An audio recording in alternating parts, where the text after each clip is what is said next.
like a Hellcat. And so, hello mga friends. Welcome back to my channel, Jeline. And for today, I am going to share with you how to make homemade macaroni with tomato sauce. Ayan, so this is our ingredients and the procedures.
Ginisa na natin ang ating sibuyas, sausage at ang ating mushroom.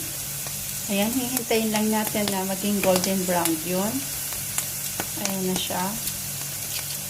And then, lalagyan natin siya ng Maggi chicken stock. Ito po yun. Ilalagay natin dyan. So, ito po yun.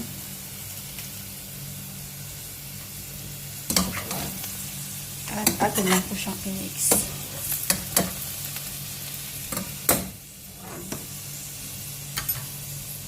And we are going to put this tomato paste. Ayan.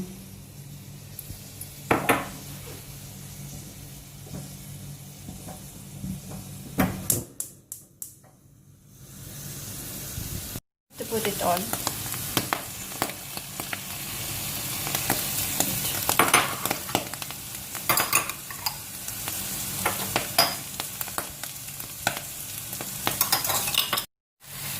And let us mix it.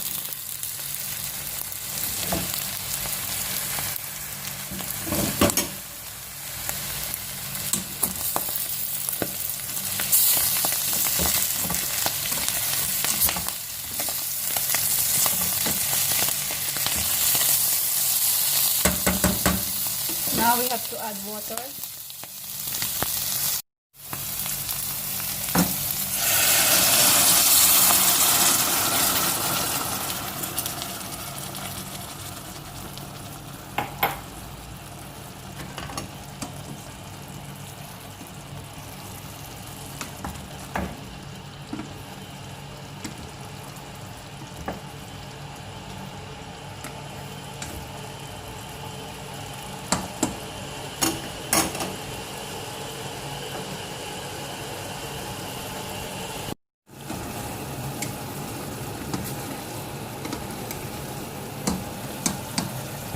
We have to add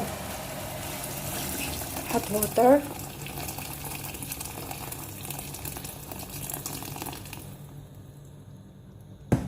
And let it boil.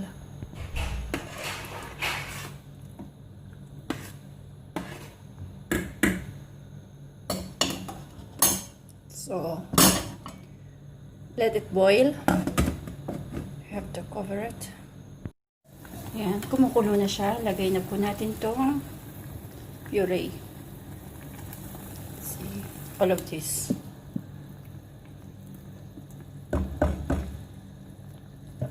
And let us boil and leave it. Kuluin lang po natin siya. And then, we have to preheat our oven, and then we are going to prepare our macaroni.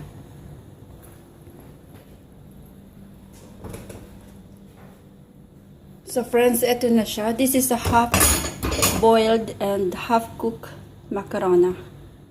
Ayan. Half cook lang siya.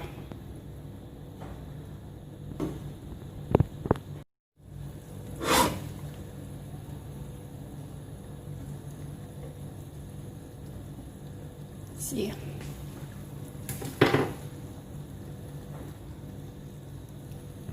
Yan, so mga friends, let's turn it off and then we're going to put it here.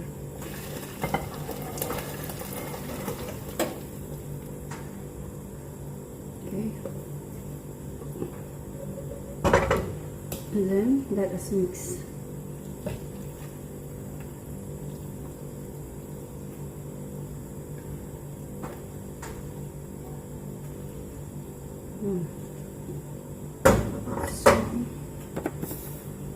Friends, ang ating macaroni.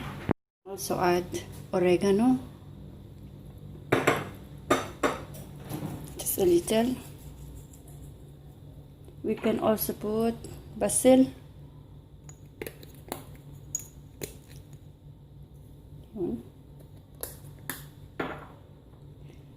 And rosemary.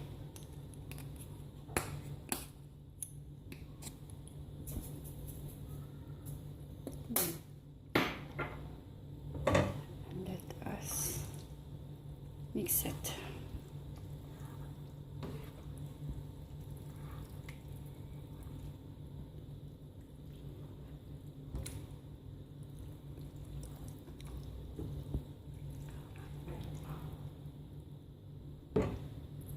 Yan, picturean natin para sa ating thumbnail.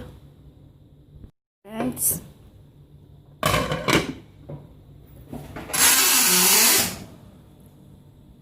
Ilalagay po natin yan dito for 10 minutes. Ayan. So, luto na. Ayan. Siyempre, titikman natin yan. Kung masarap.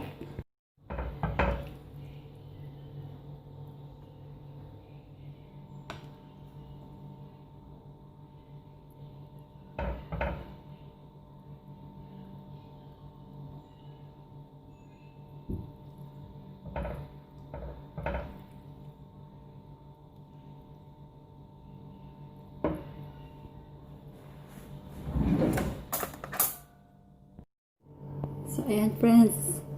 Kain po. Tikman natin. Amoy oregano.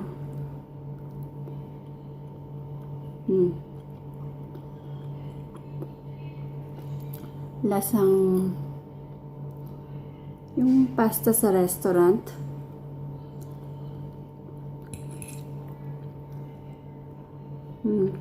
Masarap.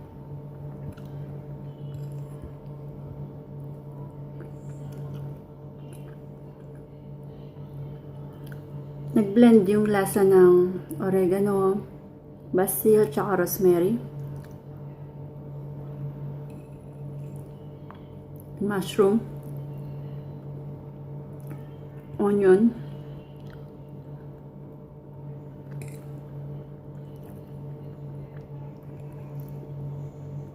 Kaya hindi maasim yung tomato sauce na nilagay natin kahit na marami tayong nilagay na tomato paste at tomato puree. Matamis pa rin kasi nilagyan natin siya ng mga herbal leaves. Mga herbal na spices.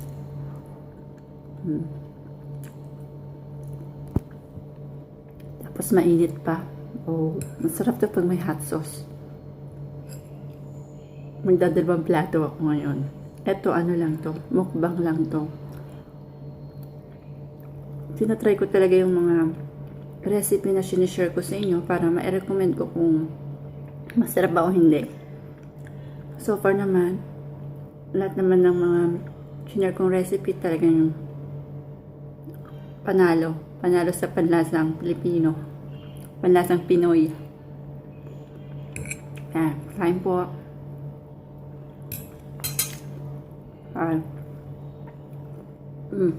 May shoutout pala ako.